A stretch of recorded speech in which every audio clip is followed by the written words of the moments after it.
report your inquiry this year. So that's where we're going to go. Revisiting. I'm going to pass the mic on to Sharon, and she's going to share with you concepts and thinking. We're going to unpack what are the concepts and thinking that are evident in the CSL framework examples. It's nice to be here again, although it's a different place. What I didn't have time to do last time, and I wanted to do a little bit tonight, is look at the frameworks through the lens of how people are using them in classrooms.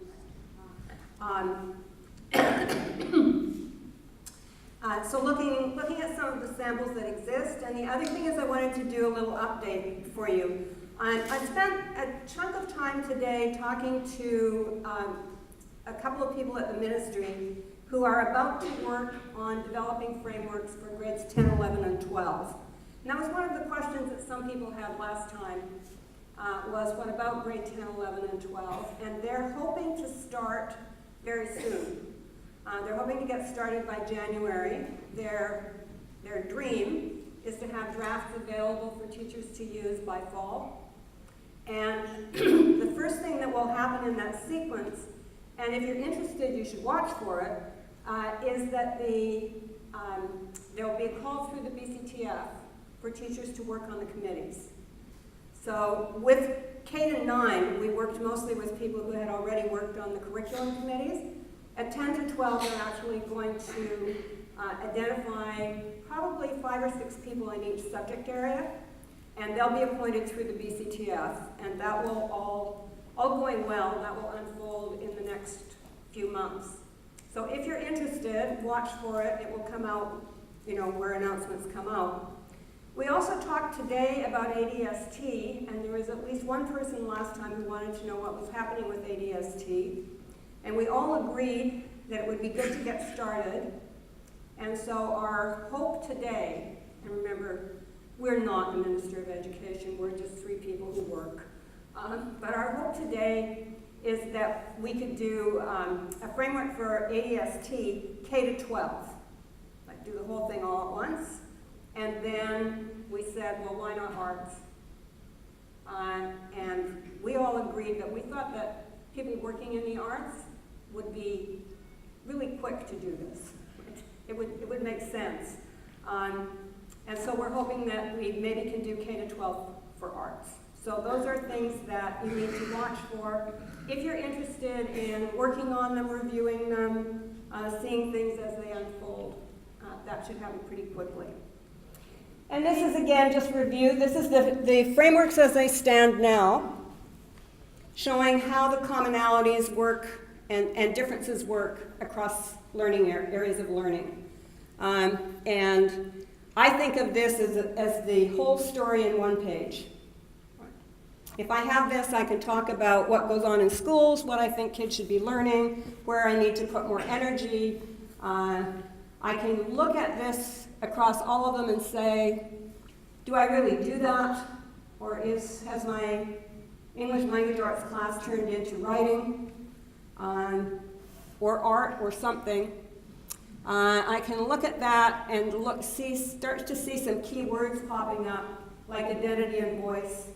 If I have really embraced the transformed curriculum and I'm working in English language arts, I need to make sure that there is a big presence around identity and voice, because that's a really key concept and hard to assess, right? It isn't one of the things that you kind of collect every day. So the piece that I didn't talk about last time, that I want to talk about a little bit today, are the applications. So you have a framework like this, which is essentially a learning progression, right? It's like the backdrop, in the ballet. It's at the back, kind of holding everything together, while people come to the front and do wonderful things and go back and do wonderful things. And so that's sitting at the back, and that brings some commonality to what we do. And then we have the details and the examples of all the ways people could use them. And I would start with with how I could use things. I'm a very practical person most of the time. And looking at the criteria categories and the criteria, the first thing that came to some people looking at it was, it's like a table of specifications. I could use this to make the table of specifications that my department needs to make the social studies test, whether it's a performance test or, and absolutely you could use it that way. And then someone else looked at it and said, I don't make tests. I teach kindergarten. I could use it to organize my observations of the children. So I could use this as a frame. When I'm watching kids from day to day, I would have these 5 categories of things I'm looking for. And that might be helpful. I'll give it a try. You could use it to check, right? So my example for that was English Language Arts. If this is a framework, and this is my course, or this is my year, my grade 5 year, am I doing these 5 things in a fairly balanced way in my course? Or am I mostly doing writing? And if I am, where should the change come? Like, should I change something here? Have I gotten out of balance with the curriculum? And if I have, where should I change things? Examples of applications in 6 areas. So one of the things they did was some of them did, was took the framework and said, how can I use this in my grade? I teach grade 9 science. How can I use this framework to organize my observations, or to come up with reporting categories? So now I no longer have 15 learning standards that I'm going to report on individually. I've got them clumped. I've got them fitting together. And now I'm going to report on 5 things that actually incorporate those 15.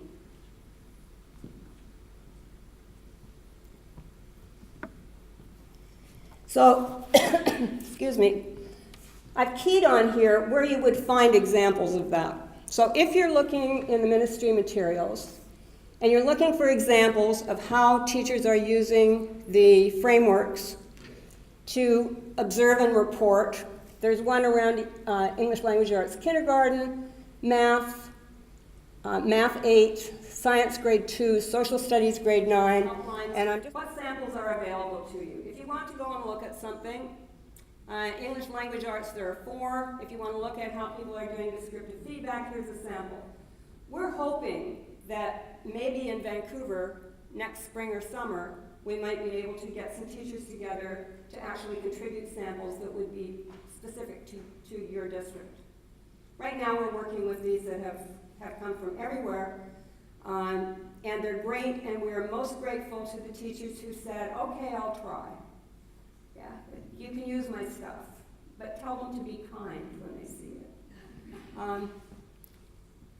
So we have something of everything: exit slips, case studies, and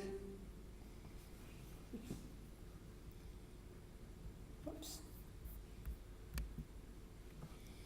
So the 6 big things that we were looking at, I talked about observations and showed you some of those.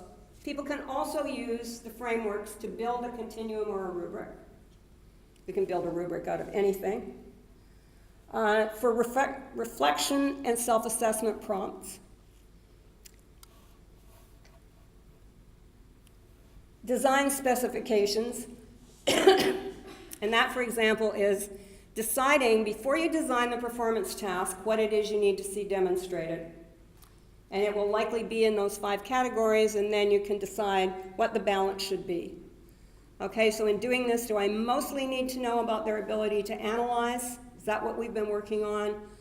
Or should I be looking more at communication? How's that going to work out in terms of their time and my time?